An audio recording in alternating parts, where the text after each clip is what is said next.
Hi, and welcome to the VRSLGI DMX mixture and render texture light types tutorial. This tutorial is a mirror of the DMX mixture and render texture light types pages on the VRSLGI Stage Lighting GI Shader Pack repository, wiki.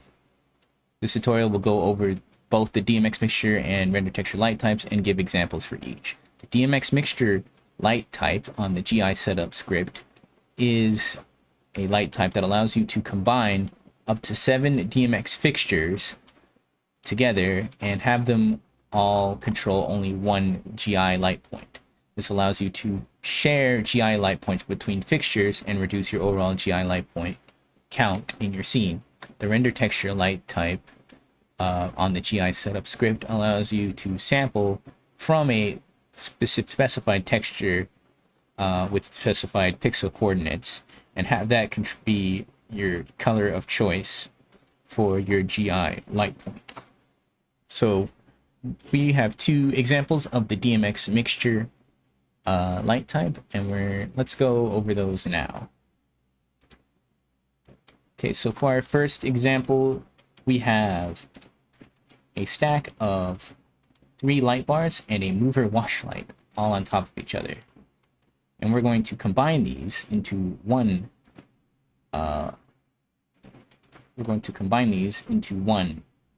light type, one GI point. So you can find these examples, these prefabs here in the prefab fixtures and then horizontal. And here's our wash light and here's our light bar, 5-channel. Now, I've already done some of the work, but since we only are doing one GI light point, we went ahead and removed the GI setup script on all of these.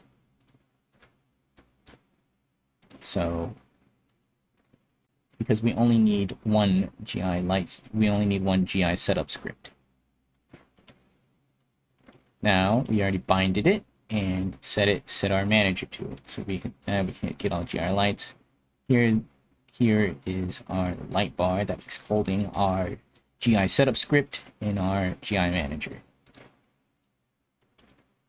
So once that's all done, we also want to make sure that our fixtures are actually patched. So our wash light is on channel 1, and our corresponding light bars are on channel 15, 20, and 25 respectively. Now if we go into our GI setup here, normally this would be set to 5-channel because it's a 5-channel light bar, but we're going to switch it to DMX mixture mode. And here you can see how I kind of have it set up. So the number of channels to mix is the number of actual lights we have. We have 4, so we're setting it to 4. We can go up to 7, but we're going to set it to 4. Our first light is on channel 1, and it's on universe 2, and it's a 13-channel, so that's what we have. This is our wash light. Our second light is on channel 15, also on universe 2. It's a 5-channel, channel 20, universe 2, 5-channel, channel 25, universe 2, 5-channel. And that should work for all of our lights being patched. And now for the actual offset, where I've placed the light point is somewhere high above and kind of in the middle between all of these fixtures. And if we hit play, we can see what that looks like.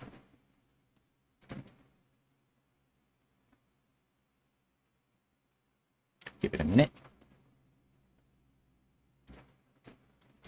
So let me go ahead and move this function light from our previous tutorial out the way so it's not ruining our scene.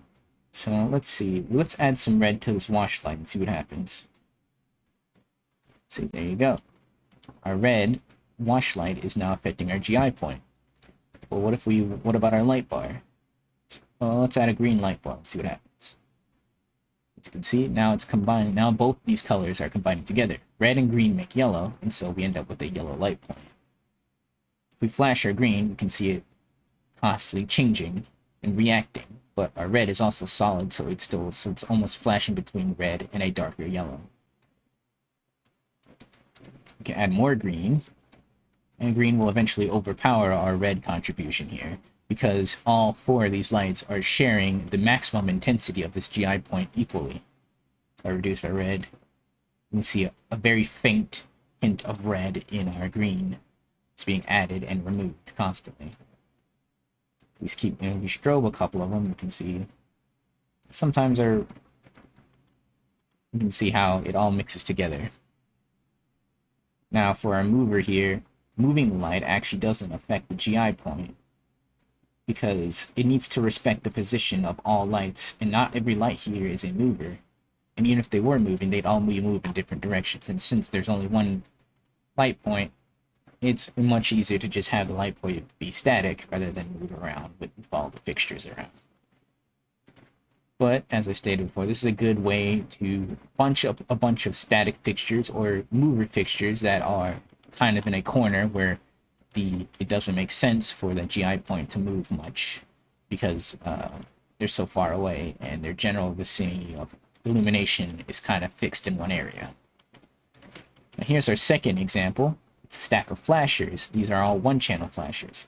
One-channel fixtures are a bit different from how the 13 and 5-channel fixtures are set up in DMX mixture mode, in that they have a preset color, but their color has to be chosen from this color selection panel. This color selection is a texture lookup table of colors instead of a classic color picker. The reason for this is because the color picker adds quite a bit more data to the entire system, and it's much cheaper to just have a lookup table and sample from that rather than having a bunch of extra vectors that we have to keep track of. So one thing, so as you can see, I have it set up for 6 lights, and I have them all set to this special color called 100 watt tungsten. This color section has a wide variety of colors from the entire RGB spectrum, but it also has some special colors that closely mimic certain light types. I kind of like 100 watt tungsten, so we're going with that for now. Which one was that? 239? Yep, 239. There we go. Now I also need to patch this mixture as well. I believe they're all on channel 2. They're on universe 2 starting at channel 30, so let's do that. So we're going to add them all to universe 2, and we'll start them at channel 30. So 30, 31, 32, 3, 34, and 35. I believe that's right. Yep, 30 through 35. Now, as you saw it flash as I was changing it, you can see our actual light point is kind of not in a great spot, so let's go ahead and move it. So we can move it a bit further out, so maybe like minus 1.5. Let's say minus 1.5. And then we also want to move it a bit more closer to the center, because right now it's basing it off of this fixture here. So we can move it a little bit to the right. So I believe that's going to be negative. Let's try the negative 0.4. 3.5. 3.5 looks good. Now, just like before, we also kind of might want to move it up a little bit in the air. So we can move it about right there. Maybe a little higher. So like 1.5. We'll move it further out a bit more too. There we go. That might be a good spot. Alright, so we can hit update light just to make sure everything is actually properly updated, and let's give it a test. Save it. Hit play.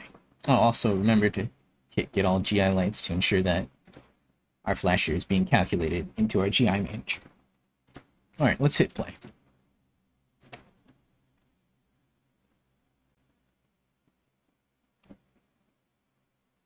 Alright, so it's playing, and if I increase one of these, you see it contributes it, and it contributes that pre-made color that we had set. And as I add more of them start to add to it. And it's divided, and as I said, it's divided between the number of lights evenly. So as you keep turning on more lights, it will in fact get brighter up to its maximum brightness when all 6 of them are turned on. And so this is good for scenarios where you want your light to, you might have clusters of fixtures and you want to control them independently, and contribute GI independently, but you don't want to give them all their own point because that would be kind of wasteful.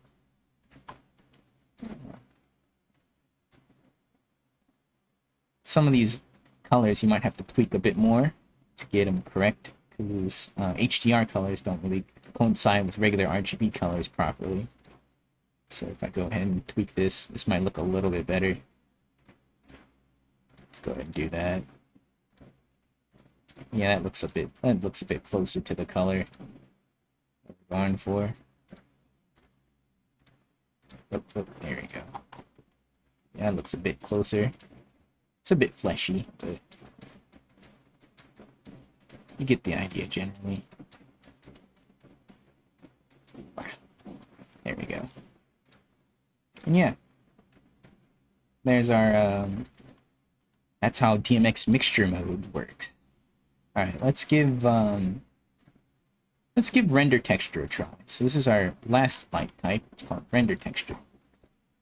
And similar to the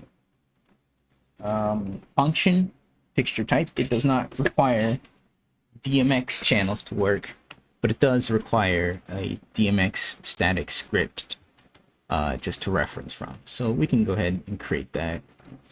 For sake of simplicity, I'm going to go ahead and copy this guy because it has a script attached to it and a GI script. So we'll duplicate him, move him over here,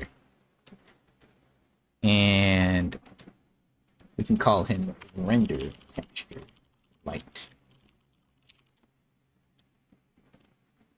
So our render texture light is new, and we just created him, so we need to actually add him to our manager. So if we go ahead and click all lights, there's our render texture light. And we'll want to set it to render texture mode. Now in render texture mode, this light is going to, well, sample a render texture. The render texture that it's sampling from can be found inside of the GI manager. Go scroll down to the bottom of the GI manager, you can see the material settings for the GI light texture. And here, this GI light texture, you can see the texture it's sampling from. By default, it's sampling from this example texture, which is just a random gradient, 512 by 512 gradient. So if we pick a color, let's say a color in the middle, so it'd be like 128, 8 by 128. You can see what color. You can kind of see almost in real time what color it would be once it's sampled. I believe this is more of a green color. Not sure where that would actually be. I think that's actually closer towards the bottom. Oh no, that's like right about here. Here-ish. Somewhere in this vicinity. Let's try a little bit higher. So maybe like... Oh right, it's... 128 by 128 is a fourth of 512. So we need to do 256 by 256. There we go. There's like the... This is like the dead center of the texture. And yeah, if we hit play, that's just what color it's going to be. If we were to add a render texture that moves and updates, it would change what this color looks like. So we can even see that if we change the texture itself on the material. So let's give it a different texture. You can see if we scroll through different textures, it'll sample different parts from the center of that texture.